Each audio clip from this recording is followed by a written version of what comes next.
Mon plaisir est en toi, Seigneur. Tel est le thème de ce soir, le sujet autour duquel nous allons nous entretenir. Mon plaisir est en toi, Seigneur. Il n'y a pas de cadre aussi recommandable que celui-là dans le Seigneur pour être garanti qu'on a effectivement bien placé son bonheur, bien placé son plaisir. C'est un cadre qui est inébranlable. C'est ainsi que le titre de ce partage vespéral est ainsi libellé « Mon plaisir est en toi, Seigneur ». Je vais vous inviter, mes chers amis, à lire pour cela le psaume premier. Le premier psaume à partir du verset 1 jusqu'au verset 3. Premier psaume, du verset 1er au verset 3e. Heureux l'homme qui ne marche pas selon les conseils des méchants, qui ne s'arrête pas sur la voie des pécheurs et qui ne s'assied pas en compagnie de moqueurs, mais qui trouve son plaisir dans la loi de l'Éternel et qui la médite jour et nuit. Il est comme un arbre planté près d'un courant d'eau qui donne son fruit en sa saison et dont le feuillage ne se flétrit point. Tout ce qu'il fait lui réussit. Mes frères, mes sœurs, rachetés de l'Éternel, nous devons retenir que le disciple du Seigneur, le racheté du Seigneur, devrait savoir qu'il y a un certain type de souffrance qu'il partage avec tous les hommes sur cette terre. Il les partage avec toute l'humanité. Tant qu'ils sont sur cette terre, les rachetés de l'Éternel auront en partage un certain type de souffrance avec les humains. Ce sont bien sûr les souffrances inhérentes à la nature humaine, des souffrances dues à la déchéance de l'homme dont parlent les Écritures dans le livre de Genèse au chapitre 3. Mais il y a une autre catégorie de souffrances qui sont dues au fait qu'ils ont le statut des disciples. Ce sont les souffrances que le monde va leur faire subir. Ils vont être persécutés, ils vont être malmenés, ils vont être haïs par le monde, et cela à cause de Jésus-Christ. Cela s'appelle persécution, souffrance à cause de Jésus, par le fait du statut de disciple de Christ. La Bible appelle cela la part que nous avons aux souffrances de Christ dans la première épître de Pierre au chapitre 4 verset 13. La part que nous avons aux souffrances de Christ en tant que corps de Christ, cela va de soi. Nous sommes encore sur cette terre pour Christ. Ce monde qui n'a pas aimé Christ ne nous laissera pas en paix. Donc il y aura donc cette deuxième catégorie, ce deuxième type de souffrance. Mais en dépit de tout cela, les Écritures nous font une révélation et c'est la bonne nouvelle que j'ai à vous partager ce soir. Cette révélation stipule ceci, que il y a lieu d'être heureux malgré tout sur cette terre. Pour les rachetés, pour les disciples de Jésus, il y a lieu d'être heureux. malgré les péripéties inhérentes à cette vie, malgré toutes les tribulations dont Jésus a parlé et qui peuvent se présenter sous toutes leurs formes. Les Écritures, et notamment le psaume 1er, nous recommandent une piste sanctuarisée, garantie, où le bonheur accourt.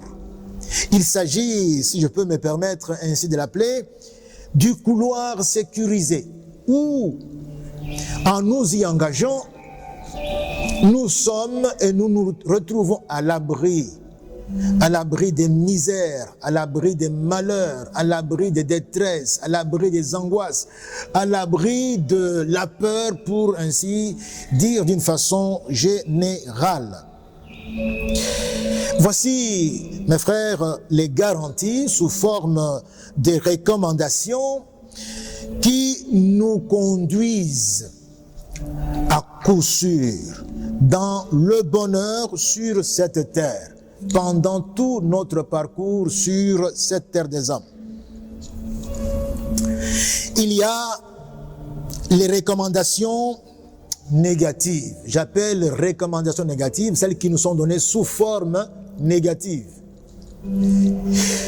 Ce sont, je puis dire, des préalables incontournables par lesquels il faut absolument passer avant de s'engager sur la voie du bonheur, avant de jouir de la béatitude qui est ici annoncée. On ne parlera que de ça aujourd'hui.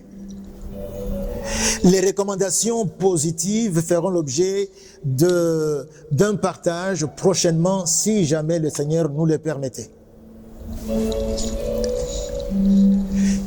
Ces préalables sont étalés en 3 points. Le premier, le voici. Non au conseil des méchants. Non au conseil des méchants. Est méchant tout celui qui fait fi à Christ. Car Christ est celui par qui nous accédons à Dieu. Celui qui se détourne de Christ, il est méchant. En effet, la Bible nous présente Christ dans l'épître de Paul aux Colossiens. Christ est présenté comme mystère en qui se trouvent tous les trésors de la sagesse et de la science de Dieu. Tous les trésors de la sagesse et de la science de Dieu se trouvent en Christ. Alors, se détourner de Christ, faire fi à Christ, signifie se priver de toute cette richesse que, en Christ, Dieu nous a donnée par grâce. Il suffit d'accepter Christ, il suffit de faire allégeance à Christ, et vous avez accès à tous les trésors de la sagesse, à tous les trésors de la science, la véritable science, la véritable sagesse qui nous viennent de Dieu. Alors, est méchant celui qui tourne le dos à Christ, celui qui renonce à l'offre de Dieu qu'est Jésus-Christ. Non au conseil des méchants. Il s'agit de tout ce que le monde propose comme instruction, de tout ce que le monde propose comme directive, de tout ce que le monde propose comme orientation, de tout ce que le monde propose comme issue pour sortir de la crise comme celle par laquelle malheureusement nous passons, mais qui n'a pas de soubassement des Écritures, qui n'a pas de soubassement biblique, qui n'a pas de soubassement scripturaire, et qui ne sont soutenus par aucune référence des Écritures. C'est tout simplement des directives des orientations, des recommandations que le monde nous propose. Déjà à ce niveau-là, nous sommes en plein conseil des méchants. Déjà à ce niveau-là, nous sommes en plein conseil des méchants. Vous avez par exemple les adages, les maximes, vous avez les slogans, vous avez les leitmotivs, vous avez aussi les traditions, vous avez les coutumes, les habitudes douteuses que nous avons glanées pendant tout notre parcours sur cette terre des hommes. Et je vais prendre quelques exemples en 3 groupes, rien qu'à ce niveau-là. Et rien qu'à ce niveau-là déjà. J'ai dit que nous baignons déjà en plein conseil des méchants. Tout ce qui peut paraître bon, mais qui n'a pas de soubassement, qu'on ne peut pas défendre scripturairement, c'est déjà des conseils des méchants. Prenons le groupe de ce que je peux appeler la culture de la méfiance entre conjoints et même la promotion de la fragilisation du mariage. Il y a certains adages, il y a certains comportements que le monde nous propose, que nous avons adoptés et en fonction desquels nous fonctionnons. Par exemple, vous qui parlez lingala, il y a cet adage « Koli anamwasi » et « Koli anandoki ». Ça fragilise la confiance entre l'homme et la femme. Ça fragilise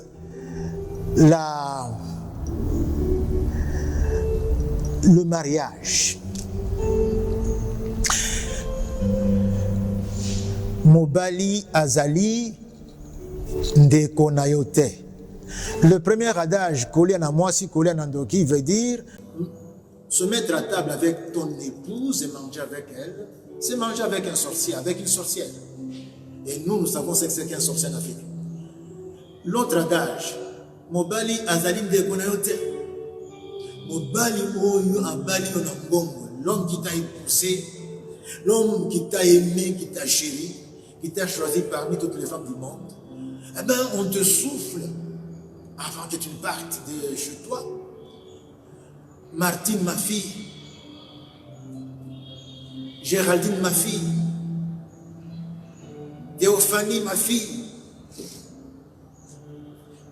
Mobali, l'homme, le mari, l'époux, n'est pas ton frère. Autrement dit, ton frère vaut plus que ton mari, ce qui est d'ailleurs faux. Une fois qu'on entre dans la relation d'époux, la première relation, après celle avec Dieu, c'est mon conjoint. Vous devez le savoir, la famille va être derrière. On ne va pas la supprimer, mais elle est de loin derrière. Les choses sont dans le triangle Dieu et les 2 conjoints. On dit cela et on parle également de notre adage, toujours en rapport avec la fragilisation du mariage. Libala ezali mbeto ya hôpital. Il y a des gens qui fonctionnent comme ça. Donc, ok, libala yeba était ok hôpital. Ça voudrait dire que c'est ici la maison. Là où tu es parti, comme on va à l'hôpital, on t'attend à la maison. C'est la sagesse populaire, ce sont les adages qui circulent. Un autre groupe auquel j'ai pensé, c'est là où l'on fait la promotion de la malhonnêteté, la promotion de l'inconduite. Je vais donner un exemple. Et vous reconnaîtrez ces adages puisque vous et moi, nous vivons dans un même cadre culturel. On dit ceci, ramasser n'est pas voler. Ça voudrait dire que même si je fais tomber mon argent ici, et toi tu le ramasses sans que je vois, tu as ramassé. Et tu vas Tu ramasses un appareil d'autrui qui est tombé. Au lieu de chercher le propriétaire, non, tu t'en appropries. Tu entres dans un taxi, tu trouves que quelqu'un a laissé quelque chose et il est parti. Toi, tu dis que tu as ramassé. C'est comme ça que les gens fonctionnent et très souvent c'est comme ça. Vous verrez, il y a des gens qui, en tout cas, ils ont les yeux sur terre en train de chercher ce qui serait tombé. Et ils disent qu'ils n'ont pas volé.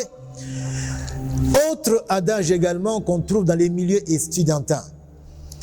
Étudie pour connaître, triche pour réussir. Même des chrétiens. Et en tout cas, si je ne triche pas, si je ne corromps pas, je ne réussis pas. Mais en tout cas, j'ai étudié pour avoir la matière. Et on se donne bonne conscience pour corrompre. On se donne bonne conscience pour tricher avec les autres. Un autre adage également qui profite à l'inconduite, c'est Ozana ino mwana buka mokua. Tu es encore jeune, profite de la vie. Profite de la vie. Croque la vie en pleine dent. Tu n'as pas à te retrouver en train de faire économie de je ne sais trop quoi. Non, lance-toi, tu es encore jeune. Un dernier groupe que j'ai pu vous proposer ce soir, c'est la promotion de l'égoïsme et de l'avarice. Toujours dans nos propos, dans nos adages, dans la sagesse populaire, qu'on ne sait pas fonder sur les Écritures, qu'on ne sait pas asseoir sur une quelconque référence. C'est que la charité bien ordonnée commence par soi-même. Ah bon, écoute, je commence d'abord par me servir et puis je pourrais penser aux autres. Là même, je peux prendre ce qu'il y a à autrui, dribbler tel ou tel et mentir même tout un pays pourvu que je puisse en tout cas m'embourgeoiser, pourvu que je puisse me faire du bien. Et ce n'est qu'après que les miettes qui peuvent tomber peuvent aussi être saisies, être profitées, être données aux autres. Être données aux autres. L'amour que Dieu nous apprend, c'est le contraire. Il faut penser d'abord à l'autre. Dieu nous apprend qu'il faut commencer par servir d'autres. On est serviteur avant d'être servi. Servir les autres. C'est le leadership que Jésus nous apprend, c'est laver les pieds des serviteurs. D'abord servir. Et ici, non, l'amour bien ordonné. Quel ordre? Commence par soi-même. Ce qui est archi faux. Ça va de pair avec cet autre adage. On est mieux servi que par soi-même. On n'a pas confiance. Et cela va de soi. Si quand moi j'ai l'occasion de me servir, je prends la part du lion. Par conséquent, je ne peux pas faire confiance à l'autre, même si c'est mon conjoint. On est mieux servi que par soi-même.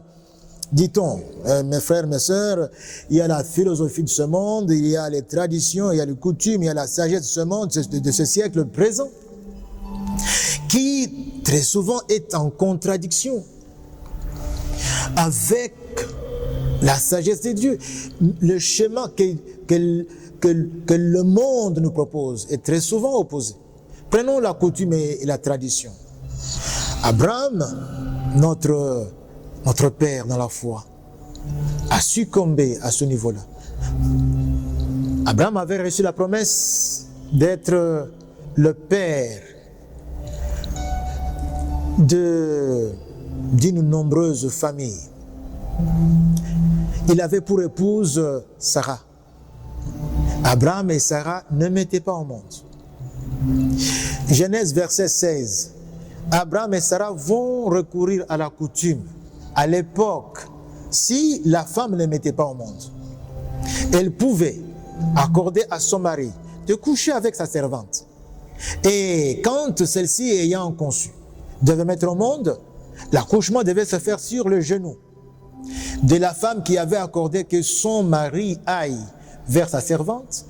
Ainsi, l'enfant qui allait naître devait être l'enfant de cet homme et de cette femme sur les genoux de laquelle l'enfant était né.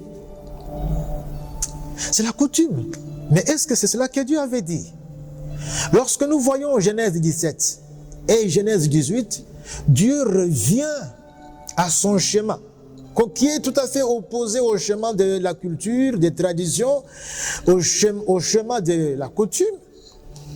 Dieu dit que ça sera par Sarah que la semence dont j'ai parlé et d'où naîtront beaucoup d'hommes et de femmes, la famille abrahamique, c'est par Sarah que la semence dont je parlais devrait passer.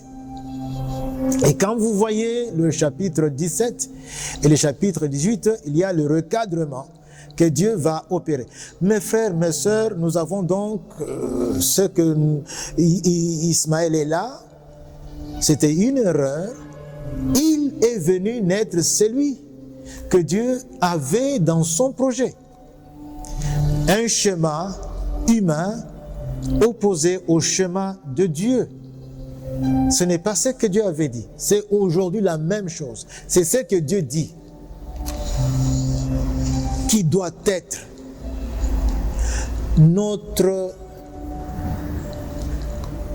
jauge, notre lampe témoin. Et non ce que nous nous imaginons et nous représentons. Et non nos interprétations farfelues de ce que Dieu a dit, comme c'était malheureusement le cas d'Abraham. Regardez mes frères et voyez comme moi, où la sagesse, le savoir, la pensée sans Dieu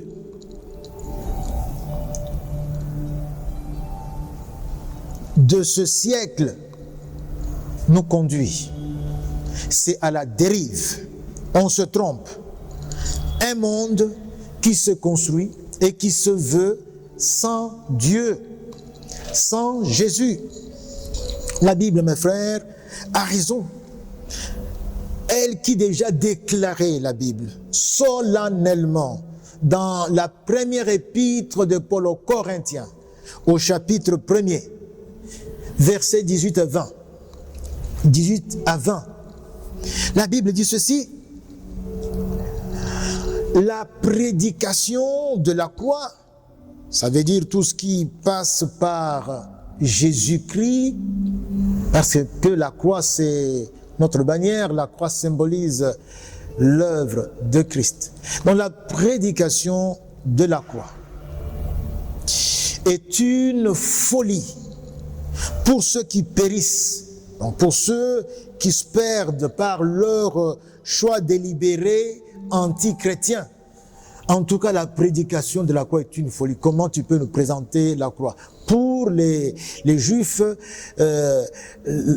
pour les Juifs, la croix, mais c'est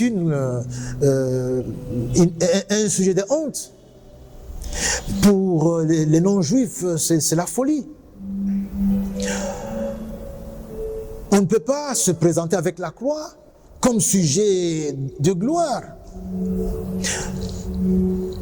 Et pourtant, pour nous qui croyons, la croix est pour nous la raison même de vivre. Le salut est plus que tout ce que le monde peut nous présenter.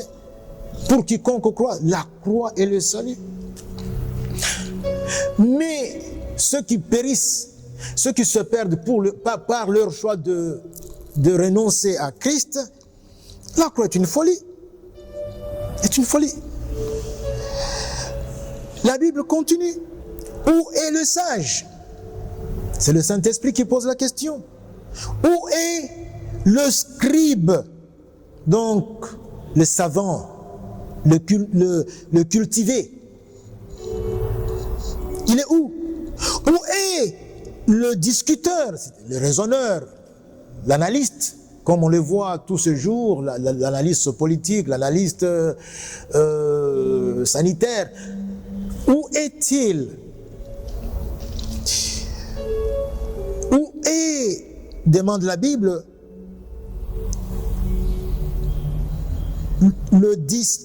les disputeurs de ce siècle? Dieu n'a-t-il pas convaincu de folie? La question est posée. Ne sommes-nous pas devant l'évidence que notre sagesse est une folie aujourd'hui, au jour d'aujourd'hui? Dieu n'a-t-il pas convaincu de folie? Donc Dieu n'a-t-il pas changé en folie la sagesse de ce monde? Toutes les précautions que nous avons prises pendant des siècles pour nous passer de Dieu et vivre aisément dans ce siècle sans Dieu, sans nous référer. Mes frères, quand même un étudiant se permet de remercier Dieu dans son travail de fin de cycle ou dans son mémoire ou dans sa thèse, pour dire que c'est grâce à toi, mon Dieu, que j'ai la vie, que même mes parents ont trouvé l'argent pour payer les frais des études, c'est grâce à toi, Seigneur, que j'ai la santé qui m'a permis de venir étudier, l'intelligence ici. Quand un étudiant mentionne cela, le directeur de mémoire, du travail de fin de cycle, de la thèse, il dit « enlève-moi ça ». Ce n'est pas scientifique. Ce n'est pas la science. Leur science à eux, c'est la science qui fait abstraction de Dieu, qui ignore Dieu. Voilà leur science. Aujourd'hui, où sommes-nous? Le Saint-Esprit pose la question, Dieu n'a-t-il pas convaincu de folie la sagesse de ce monde? Les scientifiques ne savent même pas nous dire qu'est-ce qui nous est tombé sur la tête, ne savent même pas dire d'où c'est venu. Il y en a qui disent que c'est le laboratoire P4 de Wuhan, d'autres disent que ce sont les animaux et les chauves-souris, d'autres encore disent que c'est un accident, on ne sait trop quoi.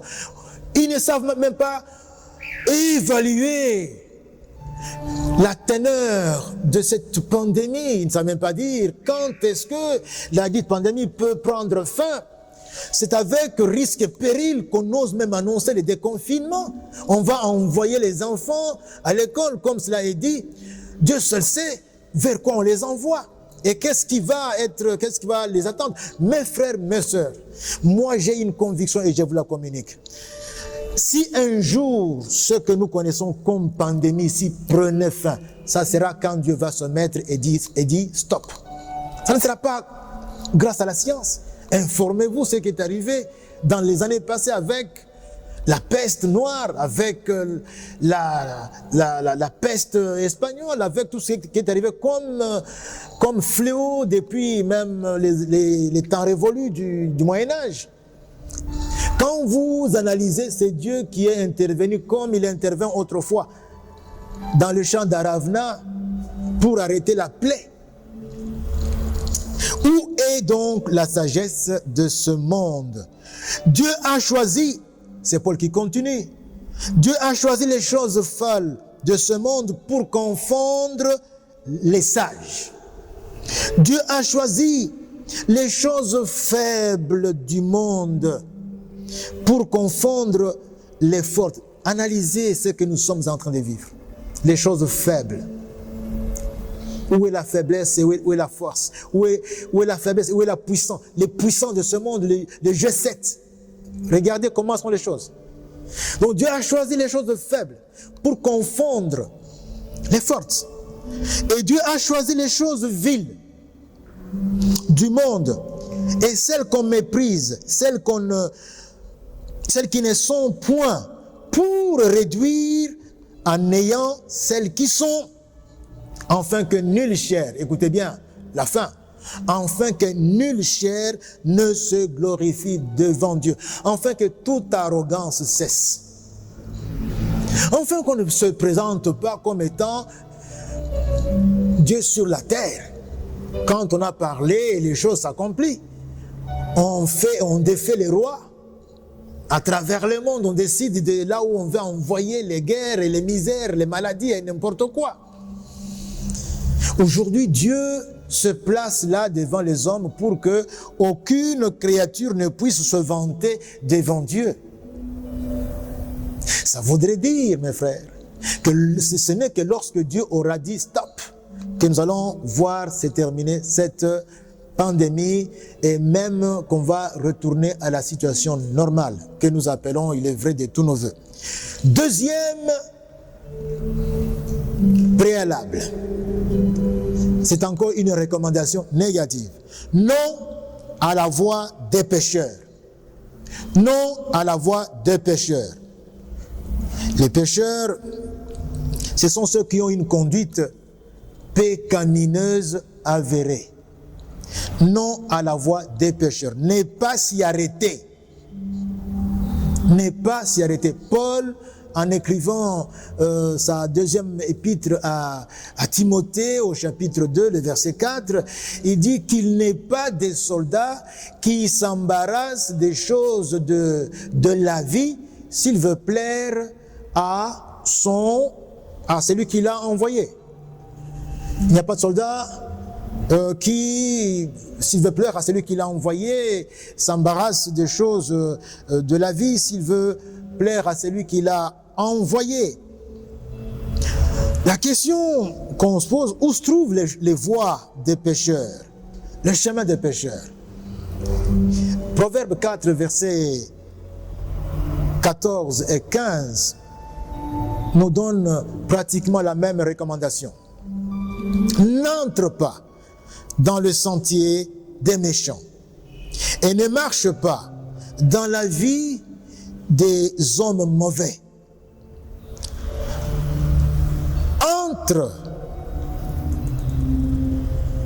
N'entre pas. Ce sont des voies qu'il faut éviter. Évite cette voie-là.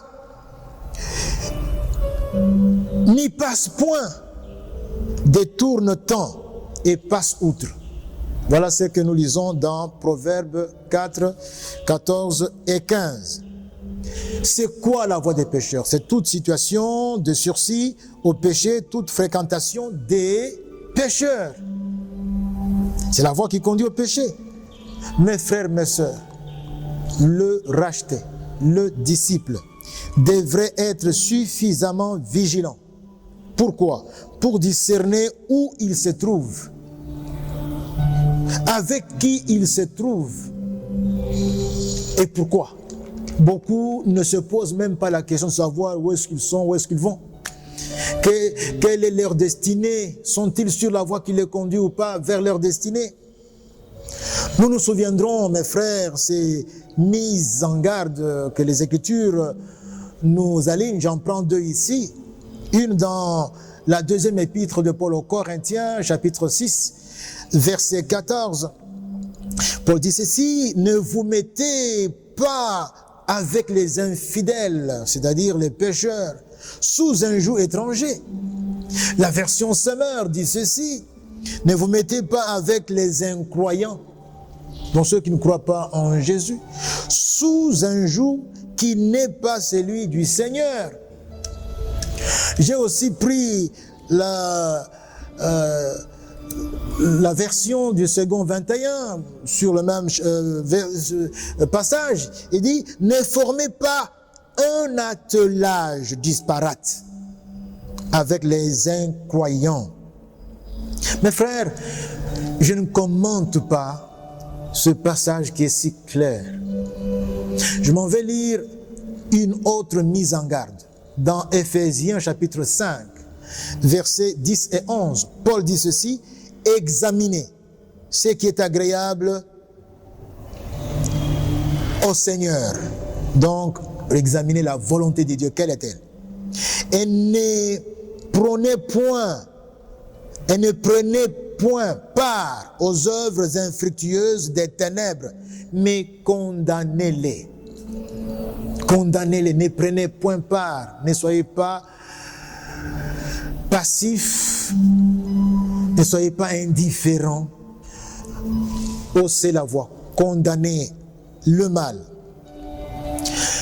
Ainsi, mes frères, mes sœurs, devons-nous faire attention à toutes les associations auxquelles nous faisons partie, à toutes les relations amicales que nous avons.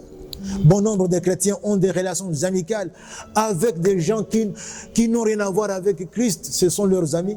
Quand ils se rencontrent, ils ne mentionnent jamais Christ. C'est tout simplement les autres sujets et on se voit, on se rencontre, on est dans les musiques. On doit faire attention avec qui on est dans les fiançailles. Non, mon fiancé, bon, ma fiancée. Et vous ne vérifiez, avec votre fiancé, vous ne parlez jamais de Christ. C'est un signe assez bien inquiétant. Et vous le prenez dans n'importe quelle confession religieuse pour venir vous-même le transformer ou la transformer en chrétien. Faites attention, ne vous mettez pas avec les infidèles sous les jougs étrangers. Avec qui, n'est-ce pas, vous allez vous marier? Avec qui vous entrez en partenariat? Les choses doivent se faire autour et sur base de Jésus-Christ. Sinon, on est avec les pécheurs et on s'engage dans leur voie. Par ailleurs, c'est dans cette même logique que le racheté du Seigneur doit lui-même résister au péché, résister, non seulement ne pas fréquenter les pécheurs, mais résister aussi au péché pour que le péché ne nous entraîne pas dans la désobéissance. Fuir le péché. Oui, il y a les péchés là sur la voie. Il faut fuir la voie du péché et tout ce qui y conduit. Job, un homme au sujet duquel le Seigneur pouvait rendre témoignage et dire qu'il n'y a pas un homme comme lui sur la terre. Job chapitre 31 verset 1er dit ceci, nous parle de cet homme.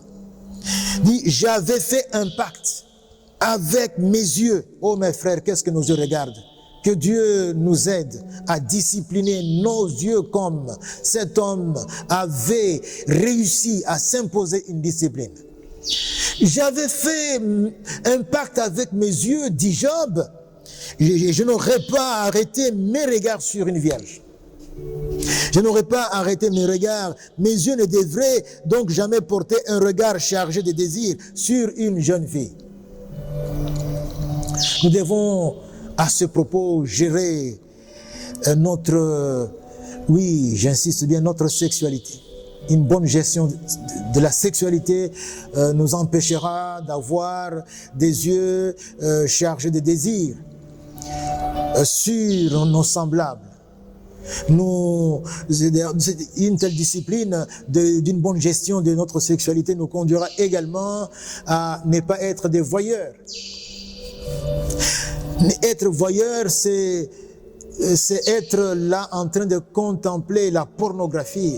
Mes frères, mes sœurs, ces personnes qui sont livrées à la pornographie, nous devons prier pour elles. Ce sont des misérables qui ont connu une vie antécédente qui les a conduits dans cette vie comme réaction. Ce n'est pas une fierté. Alors nous n'avons pas à porter nos regards là-dessus. Paul de Tarse, à l'instar de Job, et nous donne au-delà des recommandations très lucides qu'il nous adresse, Paul parle aussi de lui-même. Et c'est très édifiant de l'écouter dans 1 Corinthiens chapitre 9, versets 25 à 27. Paul dit ceci: tous ceux qui combattent s'imposent toute espèce d'abstinence. Et ils le font pour obtenir une couronne corruptible. Mais nous faisons-le pour une couronne incorruptible. Faisons-le pour une couronne incorruptible. Moi, Paul, je cours non comme à l'aventure. Je frappe non comme battant l'air. Mais je traite, voilà la partie qui m'intéresse, je traite durement mon corps et je le tiens assujetti de peur d'être moi-même rejeté après avoir prêché aux autres. Mes bien-aimés frères et sœurs, c'est ainsi que Paul nous exhorte avec instance de ne pas accomplir les désirs de la chair. Après lui, nous avons montré comment lui-même s'oppose à ses désirs, ses disciplines.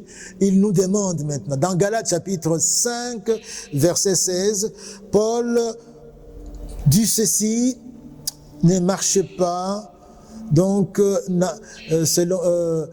marchez selon l'esprit, ainsi vous n'accomplirez pas les désirs de la chair. La chair a des désirs contraires à ceux de l'esprit. Et c'est sur cette même lancée qu'il nomme quelques-unes de ces œuvres de la chair: l'impudicité, l'impureté, la dissolution, l'idolâtrie. Vous pouvez les trouver dans la suite là, dans Galates chapitre 5. Paul énumère ça de 19 à 21a. Je voudrais, mes frères, que nous notions tout celui qui se dit chrétien, c'est-à-dire tout celui qui se dit disciple et qui mène une vie allègrement charnelle, doit retenir ce sévère avertissement. Dans Galates 5, 21b, Paul dit: ceux qui commettent de telles choses n'hériteront pas le royaume de Dieu. Le royaume de Dieu. J'ai ici la dernière partie, c'est-à-dire le troisième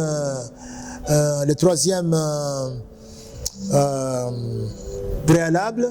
Mais est-ce que j'ai l'impression par là que vous méritez d'arrêter, vous qui êtes là?